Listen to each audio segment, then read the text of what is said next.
Hello, everybody. I'm here today again on Procrastinator's Pit Stop. Today is going to be a little bit different. It's just going to be me today, and I'm going to be doing a presentation, Procrastination Unplugged, Mastering Focus, Energy, and Time. So, without further ado, let's dig into it. So, as you may know, I'm Chris, and as a procrastination coach, my mission is to empower you to unplug from the habits that hold you back, allowing you to reclaim your focus, energy, and time. In Procrastination Unplugged, we'll dive into the core of what drives procrastination and explore practical steps to move past it so you can lead a productive, fulfilling life aligned with your deepest values. Together, we'll tap into the boundless potential within you to create lasting, positive change. Yeah, here we go. Now, before we really get into the presentation, the first thing to know is sort of which category you fall into, right? So there's procrastination, what we call the archetypes, or, unmasking your delay style. So there are literally, hundreds, if not thousands of hyphenated terms you can use. However, going through procrastination, it's generally one of these five things. And you may actually, resonate with more than one. And that's fine because a lot of these archetypes also, they do overlap. But the important thing is to really understand kind of which type you are or which type you're falling into. And then from there, you can develop a strategy to actually deal with it. So the first one we have is the perfectionist. Now, the perfectionist is always asking, is it the right time? Are people going to judge me on this? Maybe what I'm doing isn't enough. When is it good enough? And we hear this a lot, especially with creative types, and when we're talking, music or art or any kind of presentation. If you've been listening to my show, you've seen other episodes where our guests have related stories where they were in bands. Larry Labov recently, actually, he mentioned that he was in a band and he was talking to somebody who was working on the same song for essentially 5 years. And so they wanted to get it just right, right? And so the perfectionist, is always wanting everything to be perfect. And that can really delay you actually getting it out there and into the world. Done is sometimes better than, perfect. Next up, we have the worrier. I'm sure we've all been there with the worrier, right? It's always about, what could happen, the what ifs, the but what if. And we can all make up excuses all day long about this. I'll give you a good example too. If I want to go out and mow the lawn, so I'm going to go out and it's Saturday morning, I've had a long week at work and I'm sitting on the couch watching TV and the grass is getting a little long. So, okay, I'll go out and cut the grass. But before I get up off the couch, I'm going to it could say to myself, well, wait a minute. What if it rains? You look outside. Oh, it's sunny. Oh, okay. So get up off the couch and start moving towards the garage. And then you say, oh, wait, what if the lawnmower doesn't have gas? And it just goes on and on. And so the lawnmower has gas. You get it out there. And then you say, oh, it's Saturday morning. It's 8 o'clock. What if my neighbors don't like the noise? So the worrier will always start to put in these what ifs. And, I've been guilty of this myself. And it's really easy to make up those excuses so that we can stay comfortable. The next one is the dreamer. The dreamer is my personal favorite. I definitely resonate the most with dreamers. They have big plans. They're visionaries. They're disruptors. They have these big plans, these big ideas, but often, sometimes it's boredom that comes afterwards because planning it is great. But then when you have to sit down and actually start doing those things to make this plan come alive, some of those things can be pretty mundane. Some of them can be repetitive. Some of them can be boring. Or maybe you just lose interest because it starts to get a little bit harder than you thought it would be to actually, build out your vision or your dream. And that's where having a plan can come into action, break down those steps and see how you can actually go ahead and you know, make that vision come to life. The next one is the crisis maker. And of course, we all resonate the most with this probably when we're in high school. And, it's just, if there's no deadline, it's not important. You do everything else that you want to do before you do your homework. True story of my own crisis maker. When I was in high school, the last 2 years of high school, we had 2 years to do It was 12 art projects, and I wound up doing all 12 art projects essentially in 8 hours on a Sunday night, Monday before they were due. Now, why did I do that? Well, if I'm being 100% honest with myself, I never really considered the art to be that important, and I overestimated my abilities of being able to get it done on time, and just said that, once the deadline was there, I had this rush of creativity, and it was all good. Now, what happened next in my own case, depending on how you look at it, was the best or kind of the worst thing that could have happened. So I actually got the same grade that another person got that had actually worked on their art projects for 2 years. So what that did in my case was it gave me this boosted, sense of self confidence, which is great. But as time progressed, that confidence in your ability, if one thing gets out of line, then the whole thing can come, tumbling down and be in a, excuse me, it can actually be, uh, you know, detrimental, because then you've got these things that sure you could all do under normal circumstances. But if you don't give that time to be able to do it, then, things can fall like dominoes, right? And that's just my own experience with the crisis maker, and I know that we like to tell ourselves that we work better under pressure, and sometimes we do, but I like to call that the procrastinator's fallacy, kind of like the gambler's fallacy, wherein we like to say that we're always going to be able to have the same level of consistency and quality if we leave things to the last minute, right? And that's often not the case. I mean, I especially learned that in my own, especially learned that in my own personal case. The last one that we discuss here is the defier, and this defier is quite simply what it says here on the screen. Just don't tell me what to do. I mean, we all have this within us, but I love this. If this is your issue with procrastination, if you get to the core and you figure out that it's the fire, it's actually one of the easiest ones to get over. And so I really like this one. We always relate to this one most when we're children. We want to be autonomous. We want to be able to, excuse me, we want to be able to do what we want to do when we want to do it, right? And so that the fire becomes that resistance when we get told we have to do something. And we'll go into a little bit further on in the presentation, some methods and some methodology that you can use to actually get over that. All right. Moving on now. So the topics that we're going to cover today in this presentation, I'm going to cover mindset, I'm going to cover focus, I'm going to cover energy. Mindset, obviously, our mindset plays a very important role when it comes to how we are productive or not productive in our daily lives. A lot of us don't even realize it, but it really does make a difference. Focus, and I mean, without focus, even the best laid plans will become derailed and they'll cause frustration. And energy. Energy is key, especially when it comes to managing our productivity. I mean, it's not all time management, it's also energy management. And I know some of you are going to stop me right there and you're going to say, well, time management's a myth too, because time is like an ever-flowing river, right? So how do you manage that? Well, we'll get into that in a little bit as well. Okay. Now, the first up is the mindset station, right? So developing a good mindset is essential for achieving success and personal fulfillment. It involves cultivating a positive attitude, embracing challenges, and learning from setbacks. By focusing on growth and resilience, you can transform obstacles into opportunities, enhance your self-belief, and unlock your full potential in every aspect of your life. So what we have here, I like to call the mindset milestones.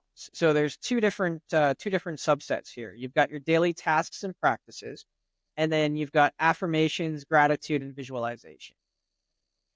So when I talk about daily tasks and practices, we need to look at how we think about our tasks that we need to do on a daily basis, and it becomes really important.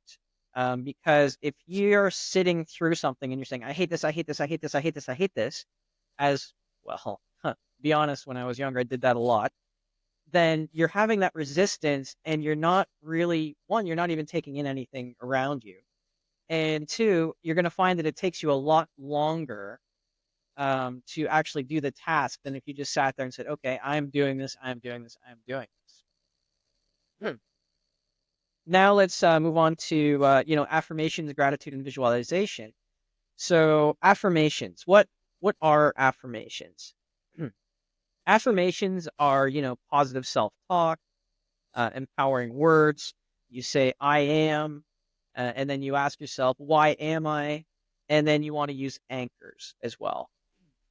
So for affirmations, most of what we do when we're doing affirmations, the whole goal behind them is to bring them into the subconscious mind. And you do that, basically by repetition, repetition, repetition, right? So you want to start off in the morning, or you want to start off just in general. Just pick a time, maybe when you're brushing your teeth. If you can anchor affirmations to something else you already do, then you're going to have a lot easier time to actually remember to do them. And honestly, after about 90 days, give or take, if you do it every day, it's just going to become part of what's in your subconscious programming, and you'll notice that your days and your tasks will go a lot better in general. The next thing up on the list here is gratitude. Okay, now gratitude is a very powerful thing. Just being grateful and thankful that we're even on this planet.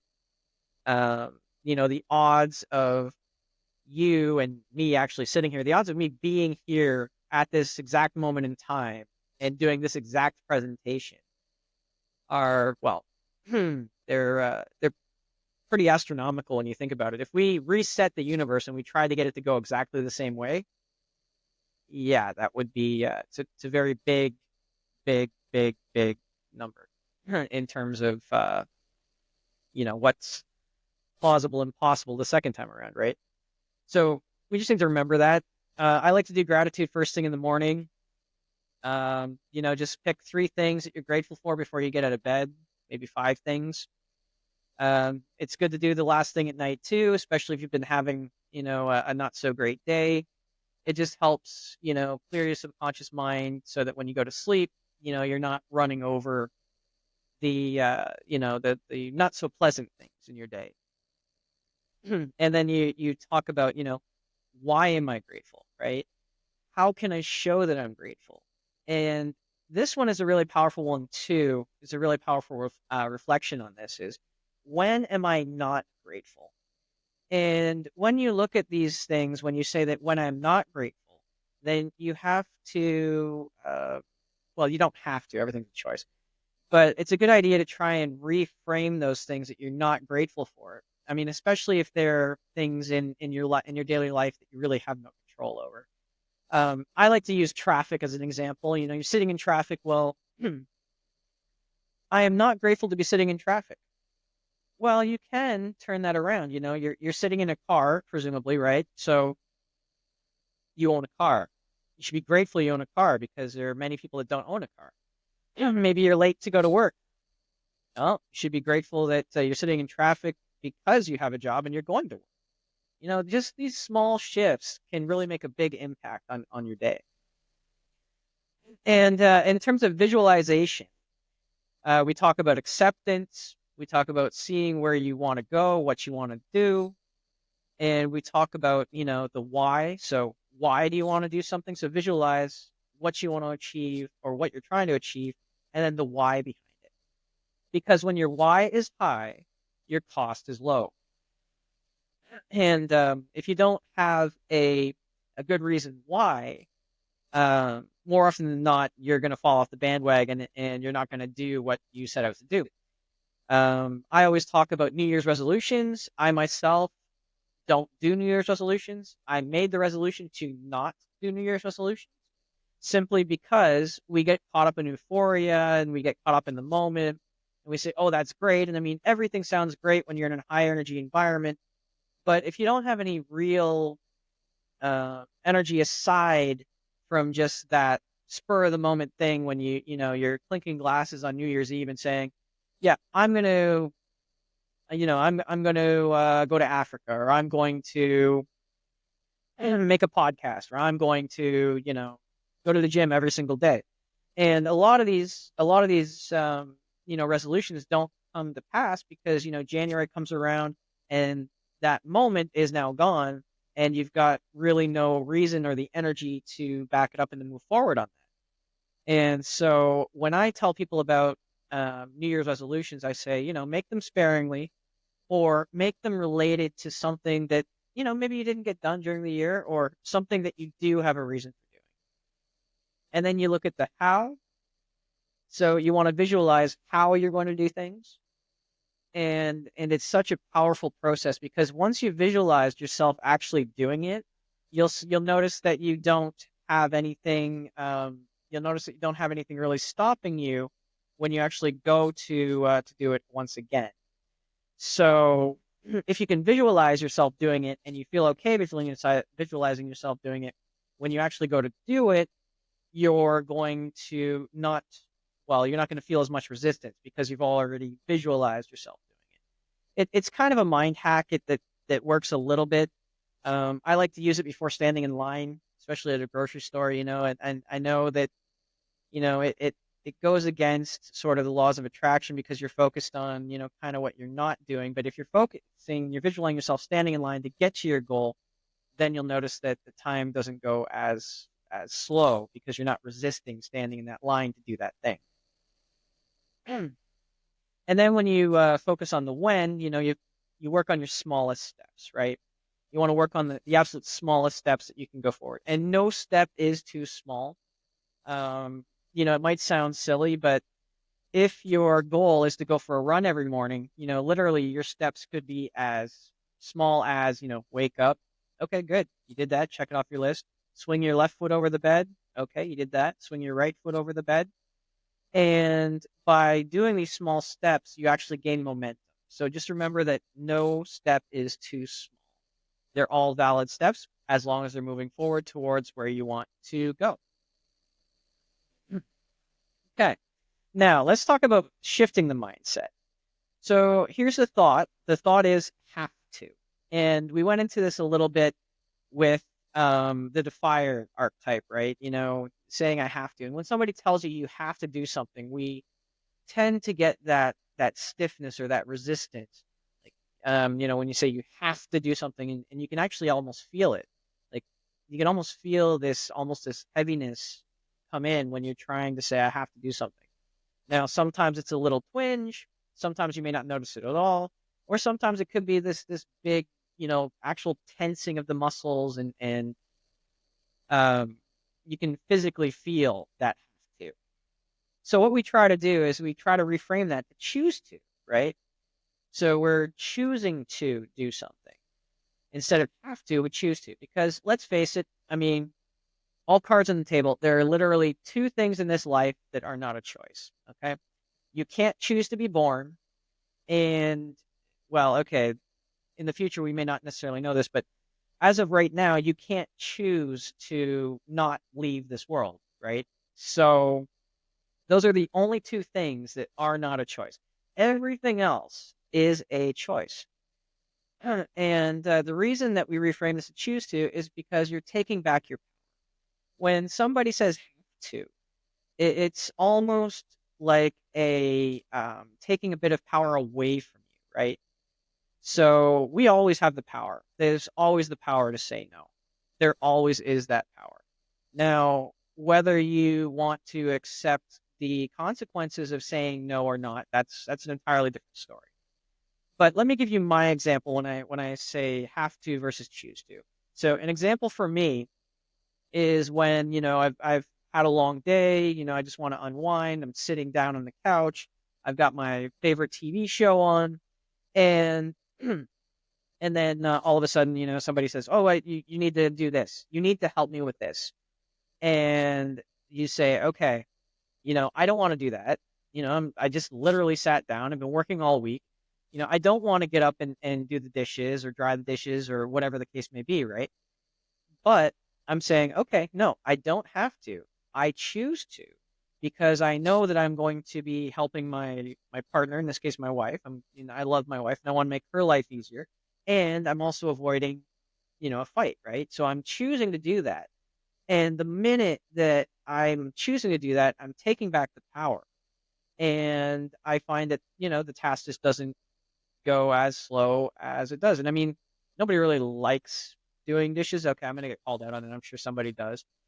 But that is the way that I look at it. And as much as we can take back our power and understand that we have the power to choose, then we can go ahead and really start shifting that mindset and start doing these tasks that maybe are a little bit less palatable to us.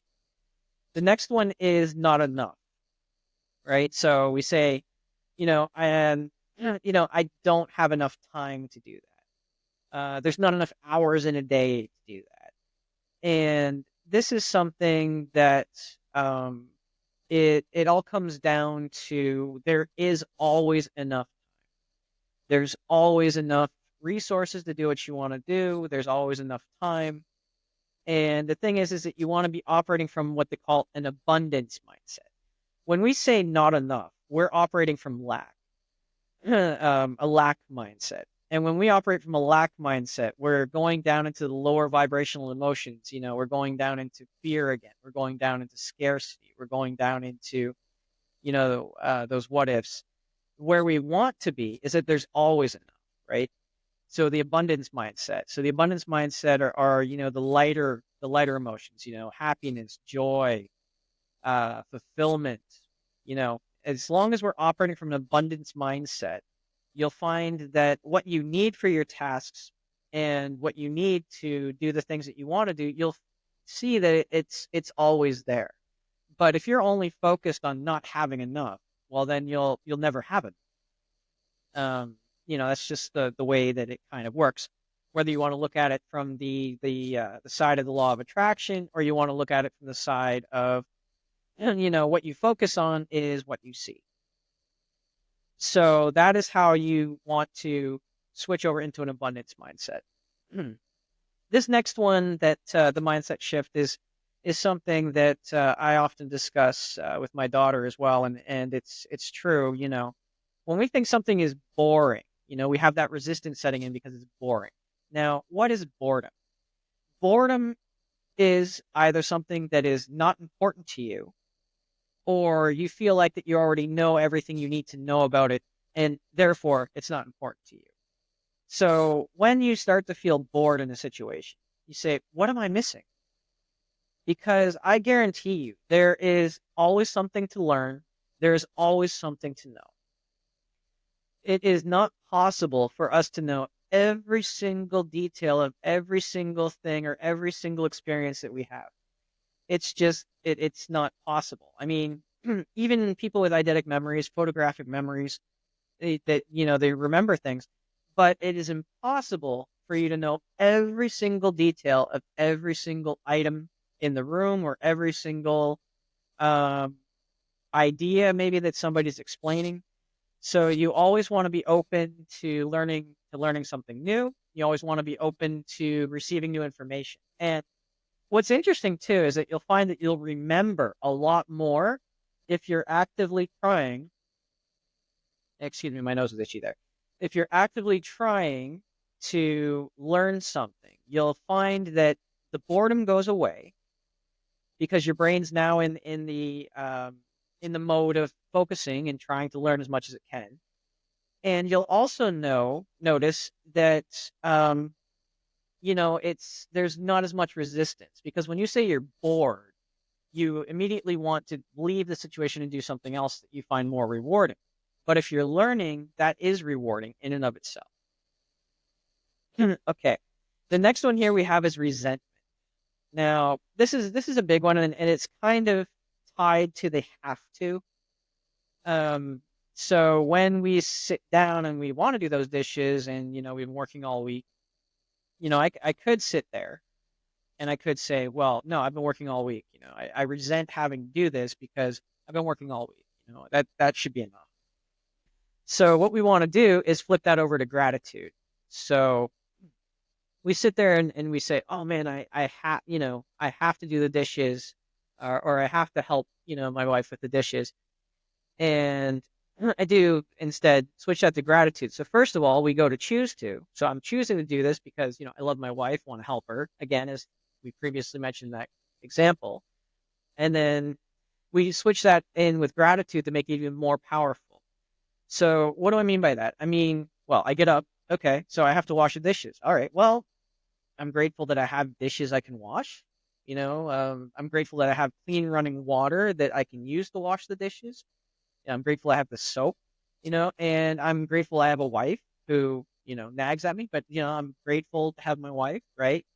And so we just have to realize that nothing is permanent. And that's really the purpose behind it, right? Everything comes from source, everything goes back to source. Everything that is created also at some point gets destroyed to be recycled, and that's just the way the cycle goes. So nothing is permanent, and we always have to remember to be grateful for those things that we have in our lives, right? Okay. So next up, I have here. Now we're going to set to focus. Now, focus is a very interesting topic. I'm not going to go into too much in this presentation. I'm not going to go too much into the other aspects of it. When I speak to people and I coach people, we look at different aspects in terms of ADHD. We look at neurodivergent as well because there is a lot of there's a lot of overlap. There's a lot of different things. There's a lot of information, and the strategy for one group versus another group is often very different. So I'm just going to go into a generalized version here in terms of the focus. Right.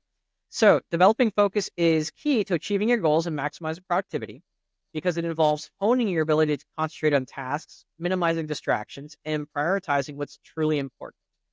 By cultivating disciplined attention and creating an environment conducive to concentration, you can enhance your efficiency and make meaningful progress.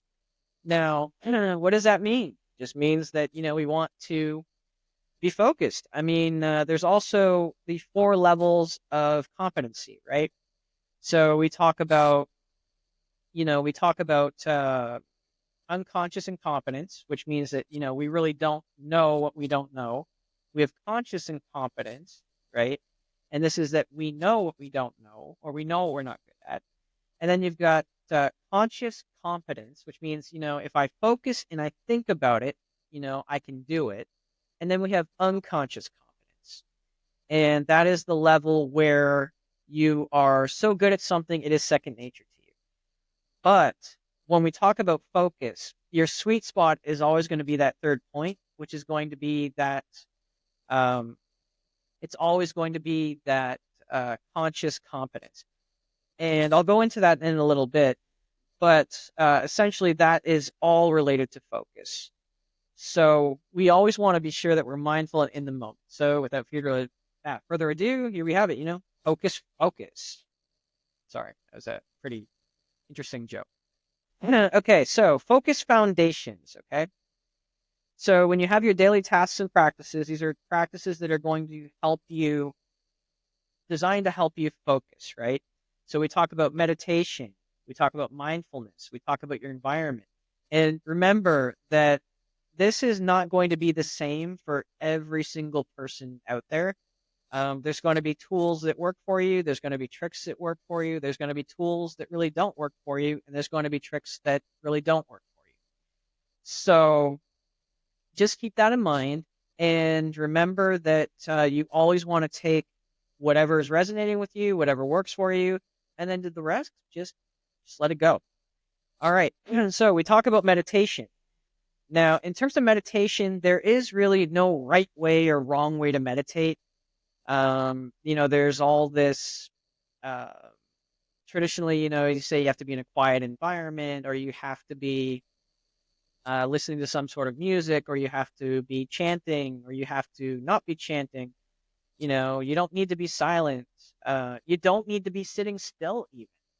There are many different kinds of meditation where you're actually focusing on these things. And a form of meditation, and actually it's a mix of meditation and mindfulness, is Zen gardens, or those little you take the stones and you stack the stones, or playing with Legos. That can be your meditative sort of sweet spot. Working with your hands. It could be drawing even. It's all about clearing your mind and just bringing yourself back to the present moment, whether that's by closing your eyes, whether that's by, rubbing your fingers together and focusing on the sensations in your fingertips, whether that is with a fidget spinner or a fidget toy, or, even just, listening to music or even making music, right? So you have to do whatever works for you. And in terms of meditation, especially when you're there sitting there and you're closing your eyes and you're trying it for the first time, whatever comes to mind, just let it go. And it's a little bit difficult to do that, especially when you're first starting out. Personal experience as well. Just, you'll have thousands upon thousands of things that'll be getting there. But I really like Eckhart Tolle's work of The Power of Now. And his thing is, he said in one of the chapters that one of the way to create mind space is to just sit there and say, what am I going to think of next? And then see how long it takes for that next thought to come. You know, what is my next thought going to be? And it's amazing how when you kind of force it into that predicament, it kind of shows you how the mind operates. And for most of us, you'll get it at least a few seconds of reprieve in that. And it just turns the focus back onto creating that space. And things, thoughts only have power as long as we hold on to them, right? So that's the goal, is to just have things come in. And if you're not using it, have things go out. The next one up here is mindfulness. Mindfulness is a great practice. It can be as simple as just a check-in with yourself every now and then. Am I present right now? What am I doing right now? And one thing at a time. Mindfulness really brings us back into the present moment and to doing one thing at a time. Multitasking is a myth. Okay, I don't care if you're, again, even if you're like me and you've got 20 tabs open in your browser, you got your phone next to you, you're thinking about doing laundry, or you're trying to make a schedule for next week, you're only actively doing one thing at a time. What you are doing is you're taking focus power away from what you are doing, since it's only possible to do one thing at a time. And so you can split your attention and your energy, yes, but you can't really split and do multiple things at the exact same second. And then, so one of the things for mindfulness as well is no labels and no judgment. And this is something that is interesting, and I hate labels. I'm sure if you've been listening to my show, you definitely know that I've been on rants before about labels. But what's really interesting about labels to me is that to label is to actually judge. We're judging it. If we're labeling something, we are judging it. And if we're judging it, we're not trying to understand it. And if we're labeling it and judging it, it gets filed away and we deem it almost not important to know more. And we tend to not remember these things. So, and don't take my word for it, just do a little experiment. Just think about how much you remember about yesterday. And then, actively go out today after watching this presentation and maybe just actively try not, and it's weird to think about. It is weird to think about when you're walking out, because this happens automatically on a subconscious level, thousands, hundreds of thousands, maybe even a million times a day. And we don't even realize it because it all goes on at the subconscious level. But if you can actively go out and look in nature, and when you see a tree, just as an example, and you say, okay, and you force yourself not to call it a tree, and you look at it and you really try to take in every single detail of that tree without labeling it. You look at the shapes, look at the colors, look at the different aspects, and you'll find that you'll actually have a better memory of the things that you didn't label. And again, that's because knowing comes into, could be a case of boredom, right? Or unimportance. We know it, therefore it's no longer important for us to pay attention because we already know it, right? And again, that's nothing that's wrong with you. That's nothing that needs to be fixed. It's just the way that we've been conditioned to operate in our environment. And the next thing to know about mindfulness again is right now. It's not the future, it's not the past. We really get into hot water, I guess you could say, when we start to try and live in the past, or we start to try and be in the future, right? So mindfulness is all about the right now, not, again, the past doesn't exist anymore, right? The future doesn't exist. And so we get into a lot of sort of overclocking of the brain, right? Because if we're trying to actively fix something that already happened, we can't, because we can't go back and do anything to fix what already happened. But if we set the task of our mind to do that, then the mind is going to go through and try to find a way to fix it, but it can't. So it's just going to be on this endless loop. And the same thing with the future, with those what ifs and anxiety, right? If we're sitting there and we're saying, I want to fix this thing and keep it from happening in the future. Well, you really can't. I mean, you can plan, but you really can't have any control over that future situation because it's not happening to you right at this second. Right. And again, it's just about being in the now. And I've said it before, but Eckhart Tolle's Power of Now. I know it's not everyone's cup of tea. Sometimes the language can be a little bit interesting, but there are many variations out there. There are many interpretations out there. There's many synopses of the same material. So if you go and you look it up, just find the material that really resonates with you, and you'll be able to incorporate those same principles. But essentially, it is just, again, being right here, right.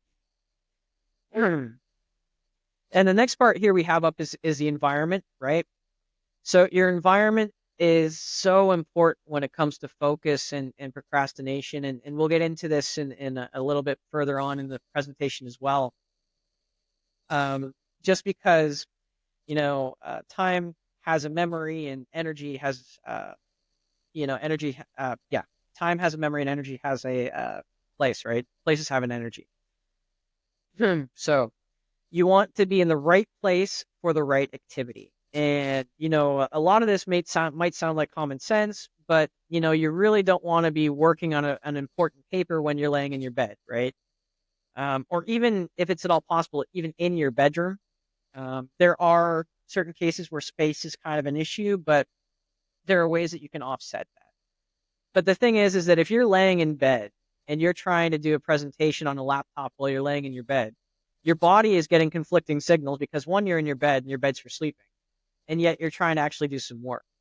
So you won't be that productive, and you'll tend to procrastinate as well, and it'll take you longer to do that thing because you're in a place where the energy is one where you're supposed to be winding down and getting ready to rest and not work. Likewise, you don't necessarily want to be, in the kitchen when you're trying to sleep, right? And again, you don't want to be in the bathroom when you're trying to cook. I mean, those are some really extreme examples, but I mean, you can understand where I'm trying to go with that. Is that you want to be sure the environment is conducive to what you are actually trying to do. Okay. And going into the environment, you want to reduce or remove any distractions. So that could mean, not working where there's a TV. That could be making sure your cell phone's on silent. That could be making sure that the bedroom door is locked or the office door is locked.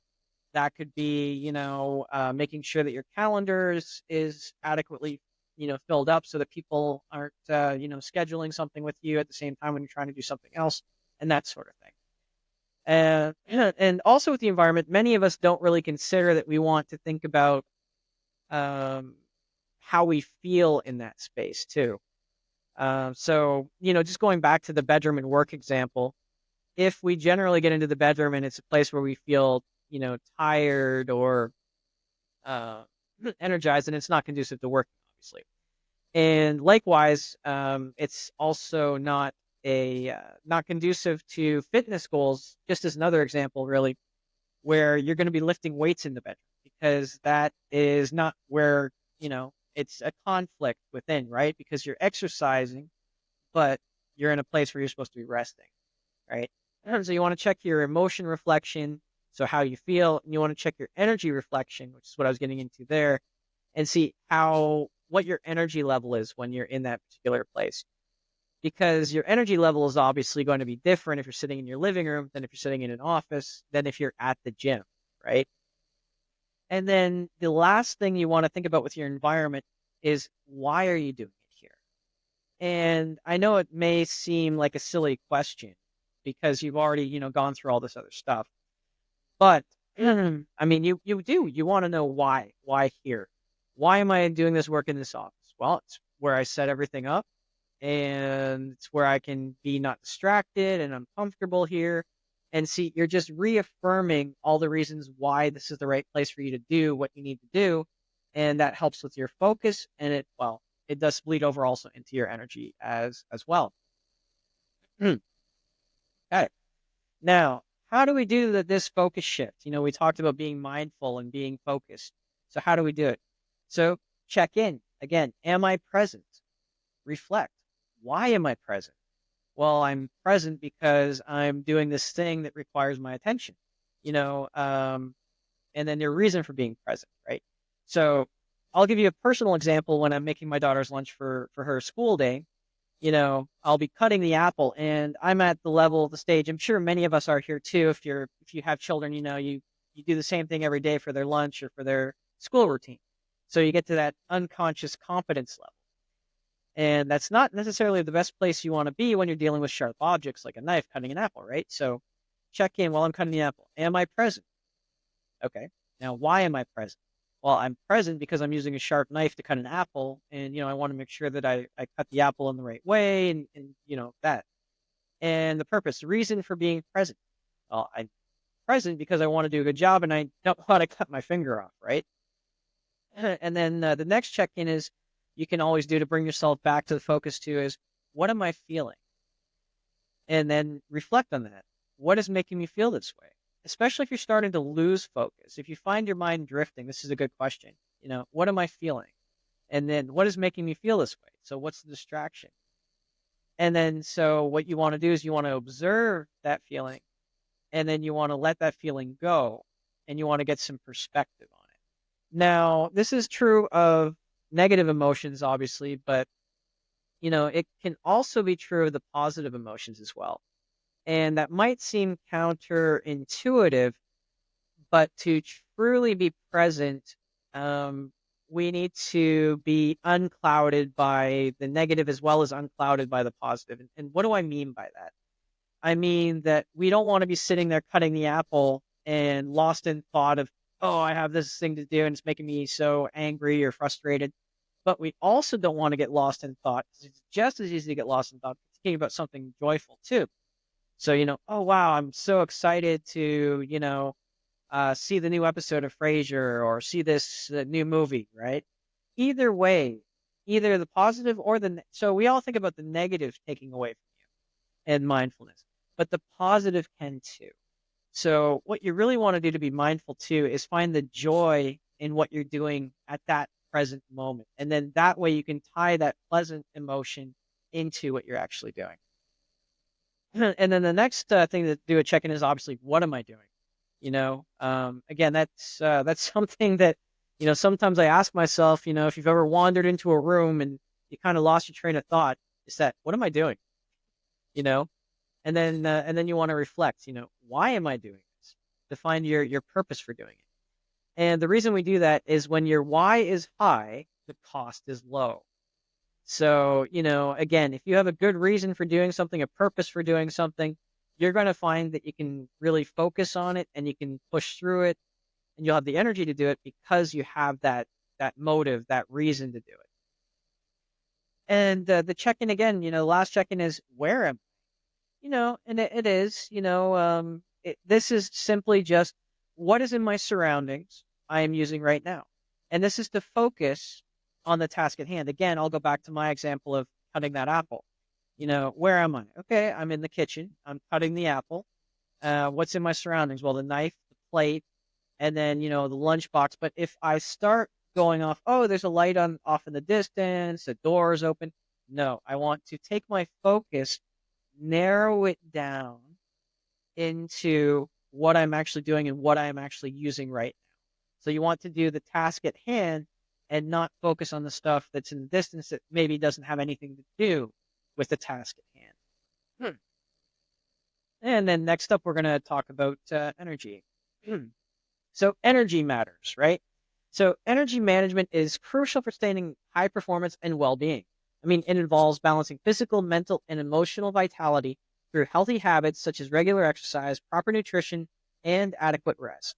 By optimizing your energy levels, you can maintain peak productivity, reduce stress, and improve overall quality of life. I mean, this is not something that we're not aware of. It's not something that we all haven't heard before, I'm sure. But sometimes we tend to forget that the energy really does matter. So we have the energy enhancements here. So we have your daily tasks and practices, which are reflect, optimize, energize, which is the acronym energy, which I'll get into in a moment. So we always want to be reflecting. So when am I the most energetic? What time is it? What am I doing? What did I eat? How well did I sleep? And this is a daily practice that you're going to want to do probably for at least 2 weeks at first if you've never done it before, just to really lock in those patterns and see how you can optimize that and see how you're feeling about certain tasks or certain things that you have to do. So, and then you want to reflect, when am I the least energetic? What time? What am I doing? What did I eat? All these things, right? And what affects my energy? What energizes me and what drains me? It is so important to know this. And we'll go into more about why, but essentially you need to know what energizes you and what drains you so that you know it lets you prioritize things for one thing. Next, you want to optimize. So you want to try to do your most important tasks when you feel the most energetic if possible. You want to avoid energy drainers. So, real example, if you've got to talk to Susan in accounting about, the quarterly reports, which is absolutely boring, and I'm sure nobody wants to nobody wants to do it. If you set out and say, okay, I just want to get that out of the way, but you know that it is so emotionally draining and taxing, then you're setting yourself up to be emotionally drained and taxed for the rest of the day. So you want to avoid that energy drainer at a time when you actually have to do other things and get other things done, right? You want to maximize your energizers. So what energizes me? A lot of people talk about procrastination, and I'm guilty of this as well. But I love talking to people. That's no secret. And what happens is I get energized by that. So this is something that energizes me. So I actually purposefully schedule time when I actively try to talk to people, talk to other people. And I try to do that as much as possible during my day as a kind of a sort of a twist on the Pomodoro technique, right? And I do that because I know it energizes me and that helps me get through the day to do the other things that I have to do that I don't necessarily like doing, right? And the last thing that you can do, if at all possible, is adapt your drainers into energizers. Now, sometimes this isn't necessarily possible, but if you can take a drainer and turn it into an energizer, then you'll have the key to really having that momentum to carry you forward. And not only that, if you're able to do that, you're going to boost your sense of fulfillment because you've taken something that you don't necessarily like that drains you and you've found a way to actually make it energize you. I'll give you an example. So gamification is a big one that I talk about. So, a drainer is, doing the laundry for me, right? Picking up clothes, sticking them in the basket, that sort of thing. But if you turn it into a game, I like games, and you attach a reward to it, then all of a sudden I'm taking that drainer and I'm turning it into an energizer. because it gives me energy and a sense of fulfillment to turn it into a game. How many baskets can I get when I'm tossing socks into the hamper, right? Uh, well, that's probably not a good example because the answer is that I'm not very good at doing that. So those 3-pointers are often just result in me getting the socks slightly closer to the basket and just putting them in after anyways. The next step up we have is energy. It's the acronym energy, and I love giving this to everybody I speak to. It helps us remember that energy is important and how to manage it, right? So the first one up is energy. So you have to mind your energy. Again, we just talked about it. Reflection, optimization, manage your energy, understand your energy, right? The next, the N in energy is negative energy management. So you have your drainers. You know that there's things that are negative. It's not always possible to avoid it all the time. There's always going to be something there that's a little bit negative. But if we can manage that, if we can minimize that time and protect our energy, then we'll see that we can actually, do other things that we think are important as well. Essential focus. Again, I talked about this earlier. Multitasking is it's a myth. And but I can be split. I can be sitting here talking to you, but if I'm only giving 80% of my attention to this and I've got 20% on, say, Instagram posts or something, then you're only getting 80% of me. You're only getting 80% of that output. So therefore, I'm only going to get 80% of the result. Now I'm sitting here, I've got all my other distractions turned off, and I'm focused 100% on this presentation. That means that you're going to get more out of it because I'm giving more out of it.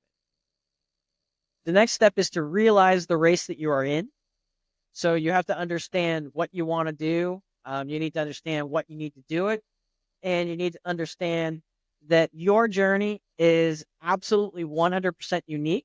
So the guy next to you that's running using Nike shoes isn't necessarily, going to be the best thing for you to do. So maybe what's best for you is Puma shoes, right? So just realize the race that you personally are in. Now, the next one, the G, is go all in on you. Okay. So you want to go in, that self-confidence, that's trust, that's your intuition. Lean into that. Focus on you. It doesn't matter what the guy next to you is running. It matters what you're running, right? And you want to invest 100% of your energy into what you're doing and not into what other people are doing, or maybe even what other people are even telling you to do, right? Because not everything is going to help every single person. The last thing you remember in energy with the Y is your pace. Okay. Now this goes in the aspect of, you don't need to speed up and do things as fast as other people, but it also goes the other way. You don't need to slow down for other people either.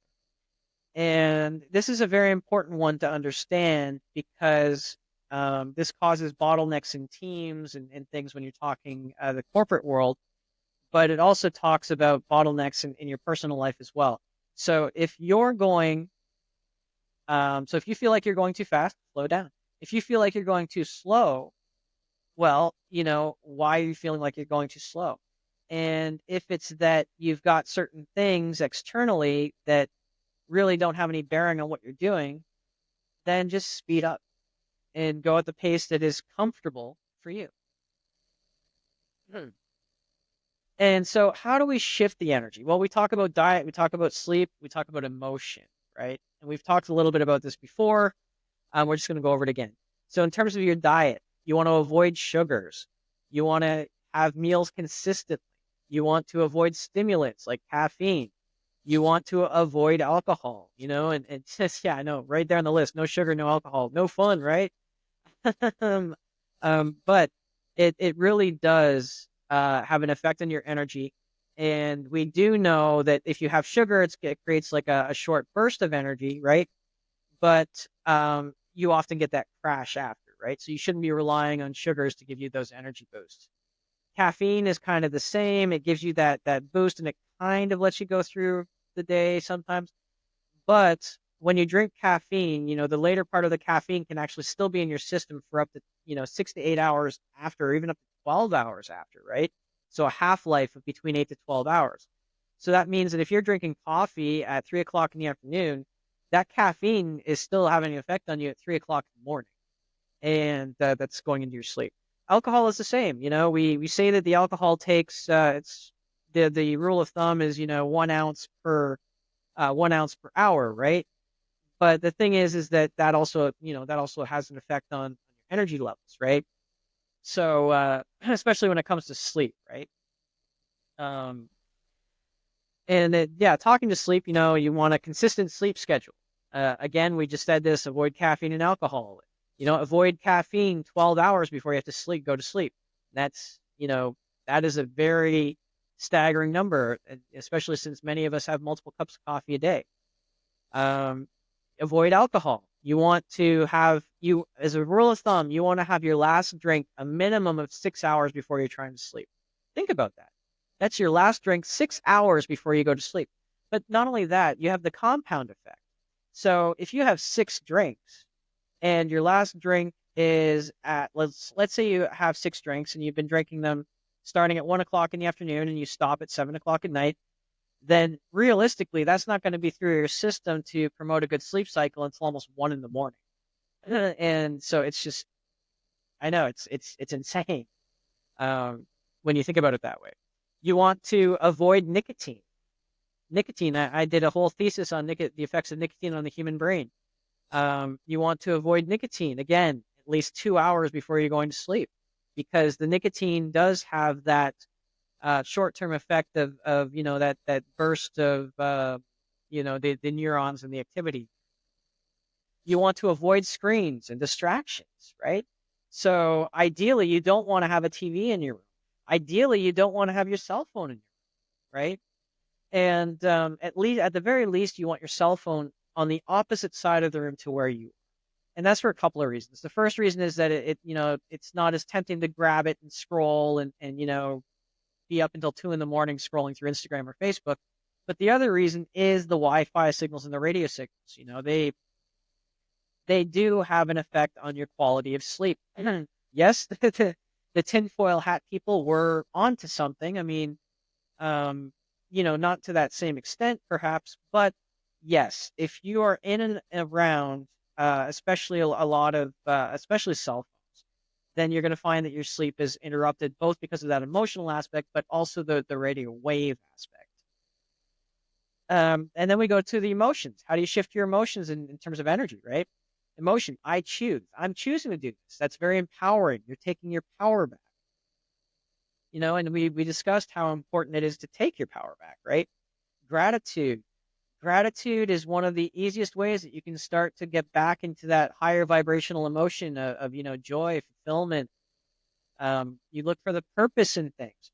Purpose. If you don't see a purpose in what you're doing, you're obviously energetically going to be lower because you're automatically going to think it's not important, and if it's not important, you sink into that boredom. You sink into boredom, it spirals essentially. And then joy. Time flies when you're having fun. There's a reason for that. Time flies when you're having fun because you're in that sense of joy. You're not resisting. You're in flow, and you're just enjoying the moment, and that's why time flies in that sense. Okay, let's move on here as well. Okay, so we just want to go back into the difference between managing time. Again, it's probably not a very good label because you can't really manage time. You just let it flow, and then you do things with that time. So time has a memory. So you look at managing time. So you're managing specific tasks and daily activities as they relate to the time you have available and your priority list, right? Simple enough, right?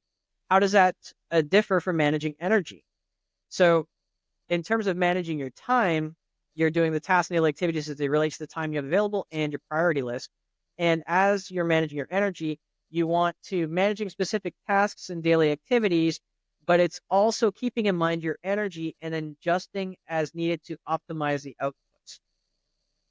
So in terms of managing your time, you're sliding things into your calendar and making sure they fit into your schedule around your responsibilities and leisure time. But if you're looking at it energetically, you're analyzing the things you're sliding into your calendar and ensuring they fit with your and excuse me, and you are ensuring that they fit with you energetically, optimizing for your overall well-being, right? And then the last point there we have is sticking all activities in your calendar and task list as given to you or brought up in a given day. That's another way you can do it. However, managing your energy, you're learning to prioritize and sort these activities not only by the actual time you have, but also by the energy you have, and also by what impact it will have on your energy, which is, again, we went into that, and it is very important to do that as well.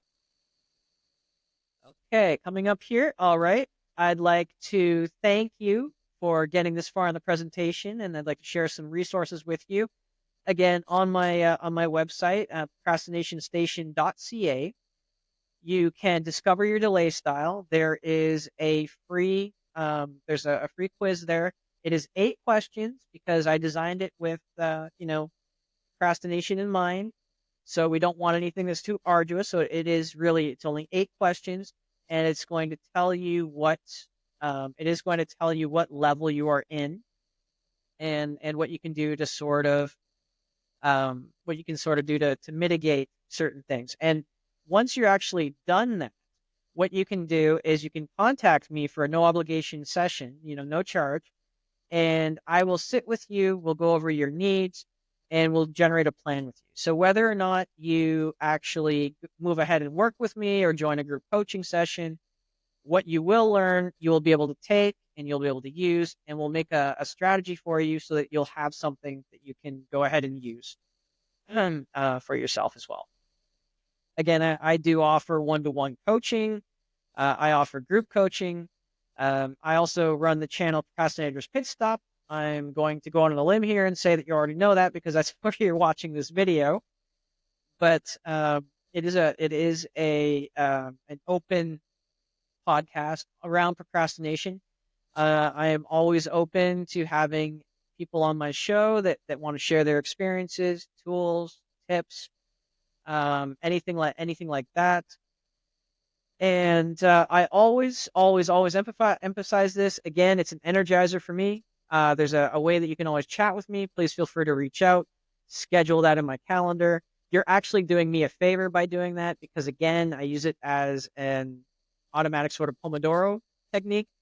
And simply by talking, I'm happy to discuss anything and everything. If you've got questions, maybe you've got some concerns, I'm always happy to do that.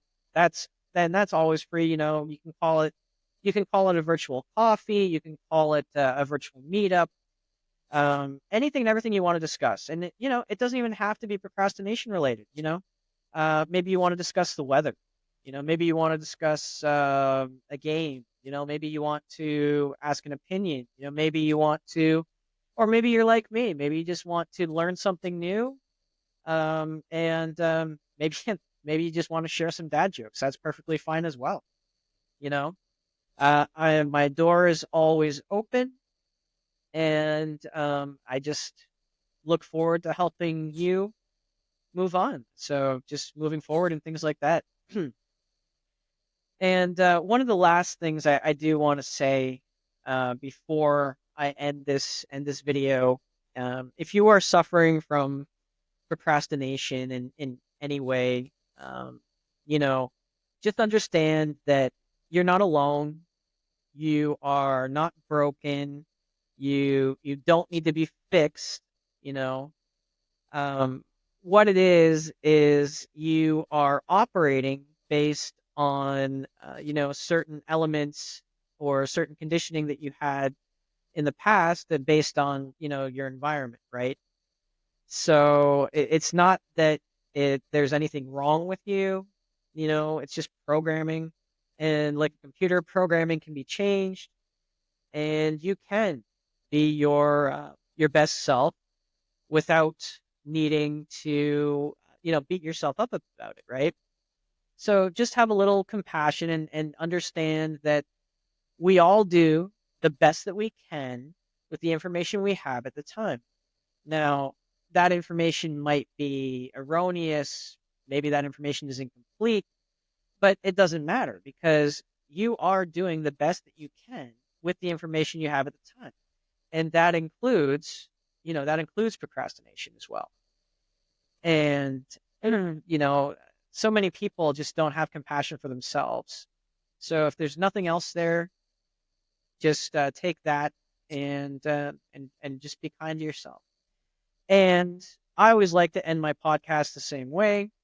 You know, if you can't find that inspiration and motivation for yourself today, just go out and be that inspiration and motivation for someone else. And on that note, I will end this presentation. Thank you so much for listening, and I will see you again next time.